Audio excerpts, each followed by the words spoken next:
इंसान के बॉडी में स्टोमक के अंदर, आमाशय के अंदर एक ग्लैंड होता है जिसे आइलेट्स ऑफ लैंगरहैंस बोलते हैं। आइलेट्स ऑफ लैंगरहैंस में 2 सेल होते हैं, 2 कोशिका होती है, अल्फा और बीटा। हमारा जो बीटा सेल है वो इंसुलिन सिक्रेट करता है और वह ही हमें हमारी बॉडी के ग्लूकोज लेवल को कंट्रोल रखता है। यदि वो बीटा सेल खराब हो जाए, काम करना बंद कर दे, इंसुलिन सिक्रेट ना करे, या जो इंसुलिन वो निकाल रहा है वह इंसुलिन काम ना करे, ऐसे स्थिति में इंसान डायबिटीज़ का शिकार हो जाता है।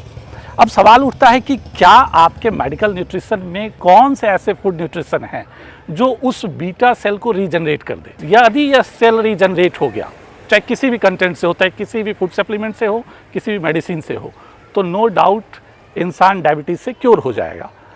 अब आते हैं कि आखिर ऐसा कौन सा फूड है जो आप उसे रीजनरेट कर रहे हैं। देखिए, पहली बात तो ये है कि जब हम इंसुलिन की बात करते हैं तो 2 तरह के डायबिटीज़ है, टाइप 1 एंड टाइप 2। टाइप 1 को बात करते हैं, मान लो छोटे बच्चों का, तो डॉक्टर सबसे पहले ये बोलते हैं उनके पेरेंट्स को कि ये बच्चे का तो बीटा सेल डेड हो गया, अब दोबारा नहीं बनेगा। ये एक सफ़ेद झूठ है। जिस तरह से आपके बॉडी के बाकी सेल्स हैं जो मरते भी हैं, नए सेल बनते हैं, चाहे वो ब्लड सेल्स हों, चाहे आपके बाल हों, चाहे नाखून हो, बीटा सेल इससे कुछ भी अलग नहीं है। वो भी मरते हैं तो नए भी बनते हैं।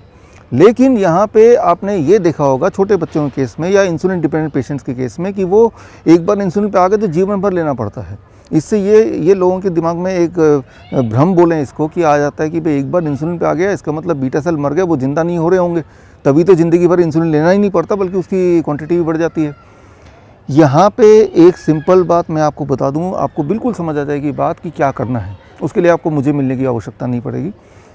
मान लीजिए आप चल रहे हैं यहाँ से और आपने गलती से पैर रखा कील के ऊपर और आपको चोट लग गई। आप मेरे पास आए, किसी डॉक्टर के पास गए, तो हमने क्या किया, कील को हटाया, पट्टी लगा दी और वो बॉडी ने अंदर से उसको ठीक कर दिया, एक माहौल दे दिया आपने, ताकि वो थोड़ा ठीक होने के लिए आराम भी मिल गया उसको, पैर के उस पार्ट को। लेकिन अब दोबारा इसी रास्ते से चलेंगे और दोबारा पैर वहीं रखेंगे तो क्या होगा? जितनी बार चलेंगे उतनी बार वो चोट लगेगी लगेगी। तो जिस कारण से चोट लगी है वो कारण जब तक हटाएंगे नहीं, या तो अपना रास्ता बदलिए या उस कारण को हटाइए, तब तक वो चोट खाते रहेगी खाते रहेगी खाते रहेगी। तो जो चीज़ आपको बीमार करती है वो चीज़ आपको ठीक नहीं रख सकती। तो मतलब ये एक बहुत सिंपल बात है, ये बहुत ही इंपॉर्टेंट बात आपने उठाई कि जो छोटे बच्चे होते हैं ना, टाइप 1 वाले बच्चे मैं ज़्यादा फोकस कर रहा हूँ यहाँ पे, उनके बॉडी में कई बार ऑटो इम्यून रिस्पॉन्स जनरेट होता है। फॉर एग्जांपल डेयरी प्रोडक्ट से, जो बहुत छोटे से ही गाय का दूध लेने लगते हैं या फॉर्मूला मिल्क लेने लगते हैं, तो वो जो ऑटो इम्यून रिस्पॉन्स है ना, वो उसके इम्यूनिटी को मारने लगता है। जितनी बार दूध पिएंगे उतनी बार वो बीटा सेल मरेगी, फिर बॉडी दोबारा से बनाएगी, अगले दिन दोबारा दूध पी लिया। कि रात भर में मैंने आपकी पट्टी ठीक कर दी, अगले दिन दोबारा वहीं पे चल दिए और वही वाला कील लग गया। राइट। डॉक्टर कभी भी ये नहीं बताएगा कि भाई ये डेयरी प्रोडक्ट है, ये बॉडी में ऑटो इम्यून कर रहा है, ये कील है, भाई इसको डालो। डॉक्टर बोलेगा आइए मैं पट्टी लगा दूंगा, आप तो फिर भी उसी रास्ते से चलिए। बल्कि डॉक्टर क्या करेगा, अनफॉर्चुनेटली वहाँ 4-5 कील और भी लगा देगा। कैसे? डॉक्टर बोलता है कि आप 1 गिलास दूध दे रहे थे, बच्चे को 2 गिलास दूध दे दो। राइट। ये रिलेट कर रहे होंगे वो पेरेंट्स जिनके बच्चे टाइप 1 है। तो आप सिर्फ मेरी एक बात मानिए छोटे बच्चे के केस में, कि आप सिर्फ animal protein including dairy product छोड़ दीजिए, बच्चे का हटा दीजिए, आप देखेंगे इंसुलिन डिपेंडेंसी 50% और 40% कम तो पहले दिन ही हो जाएगी।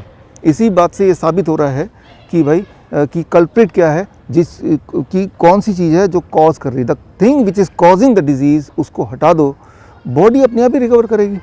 अब आते हैं आपके जो स्पेसिफिक सवाल के जवाब में कि ऐसा कौन सा फूड है जो बीटा सेल को जनरेट कर दे। राइट। अभी मैंने ये बताया कि कौन सा फूड है जो बीटा सेल को मार दे पहले तो हाँ, उसको तो हटा ही दो, हटाना ज़रूरी है। बॉडी जितनी बार क्योर करेगा उतनी बार आप अपने आप को इंजर कर रहे हैं। अब कौन से फूड है, देखिए दुनिया में जो सबसे इंपॉर्टेंट फूड अगर आप बोलते हैं, सबसे पावरफुल फूड अगर बोलते हैं, वो है ग्रीन लीव्स, पत्ते, जहाँ पे आप देख रहे हैं ये सब। राइट। भगवान ने शायद इसीलिए पत्तों को, पूरे दुनिया को पत्तों से ढक दिया। पत्ते एक्चुअली ये मेडिसिन है। राइट। एक शेर भी जब इंजर्ड होता है ना तो वो खाना पीना बंद कर देता है, वो पत्ते खाता है। राइट। पत्तों के अंदर एक्चुअली दवा है। तो आपको सिर्फ इतना करना है, जैसे मान लो छोटे बच्चे हैं, जितनी है उसकी बॉडी वेट है, मान लो बॉडी वेट है उसका 40 kg, तो 40 ग्राम 3 से 4 तरह के पत्ते ले लो, मूली के पत्ते, धनिया के पत्ते, पुदीने के पत्ते, पान के पत्ते, पालक के पत्ते, और उसको चबा चबा के खाओ लंच से पहले और डिनर से पहले।